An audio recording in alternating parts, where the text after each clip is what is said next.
እንትን ብለሽ እንግዲህ ካልኩና ወደ ምሳ ሰዓት ላይ አካባቢ ያዘኝ ማለት ለመፍጨርጨር እኮ ሞክሬያለሁ፣ ግን ጉልበትም ከኔ ይበልጣል። በዛ ላይ ዝም ብሎ ያለኝ ለማንም ምንም እንዳትዪ እገልሻለሁ አለበዛ ብሎ ነው ያስፈራራኝ። ያን ነገር ካደረገብኝ በኋላ ማድረግ ስላልቻልኩኝ ያለቀስኩኝ ወደ ውጭ የወጣሁት። ቀጥታ ወደ ሽንት ቤት ሄድኩኝ፣ አለቀስኩኝ። አጋጣሚ አሁን ያመጣች ልጅ እሷ አፋራ እሷ ነበረች ያገኘችኝ። መጀመሪያ ያየችኝ ምን ሆነሽ ነው ስትለኝ አይ ምንም ወድቄ ነው ያልኳት። ሌላ ነገር መናገርም አልቻልኩም። ብነግራትም ታምነኛለች ብዬም አላሰብኩም በወቅቱ። እኔም ያልጠበቅኩት ነገር ነበረ። እኔ እንደዚህ ይሆናል ብዬም አላሰብኩ ነበር። ህይወቴ እንደዚህ ብቻ እንደዚህ አይነት ነገር ያደርጋልን ብዬ እኔ አልጠበቅኩም ነበረ። እንግዲህ ምንም ማድረግ አልቻልኩም።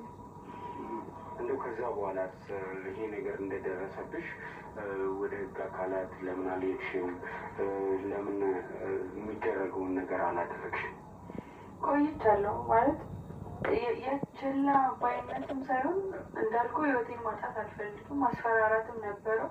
ለሌሎችም ብነግራቸው ልክ እንዳልኩ ነው። አንደኛ ሰውየውን ባህሪ ያውቁታል። ሁለተኛ ማንም ሰው እኮ ከራሱ ስራ ላይ መፈናቀል አይፈልግም አይደል? ሁሉም የራሱን ህይወት ነው መኖር የሚፈልገው። እኔ ቀርቤ እንደዚህ ነው ብል ራሱ የሚያምነኝም ሰው ይኖራል ብዬ አላስብም። ምክንያቱም ለምን ወደ ህግ አልሄድሽም? ስትደፈሪ የሆነ አይነት ምልክቶች ይኖራሉ አይደል? እነሱ ነገሮች የህክምና ማስረጃ ይዘሽ ወደ ህክምና እንድትሄጂ ይደረጋል። እነዚህ ነገሮች ለምን አላደረግሽም ነው ይሄ ጥያቄ። ብቻዬን ነበርኩ እኮ ማን አበረታተኝ ነው ወደዛ ነገር የሚሄደው? ምንም መወሰን ሁሉ ነገር የተደበላለቀብኝ። ምንም ነገር መወሰን አልቻልኩም። እንዳልኩ አለ እውነት ነው። አንዲት ሴት ስትደፈር አካሏ ላይ የሚደርስባት ነገር እኮ ይኖራል። ግን እኔ ምንም ማድረግ አልቻልኩም። ብቻዬን እንዳልኩ ብቻዬን ነበረ። ማማክረውም ሰው ስላልነበረ ቁስሌን ይዤ ብቻ ነበረ መኖሩን የመረጥኩት። እንዲህም ሆነው እዛ አልቆየሁም። ያው ከትንሽ ጊዜ በኋላ አካላዊ ለውጥ ማየት ጀመርኩኝ ራሴ ላይ። ማለት አንዳንድ ነገሮች ማቅለሽለሽ፣ ምግብ ያስጠላኝ ጀመረ። ከዛ 2 ወሩ ላይ አካባቢ ማለት ነው። ከዛ ወዲያውኑ ስነግረው ቀጥታ ነው ያባረረኝ።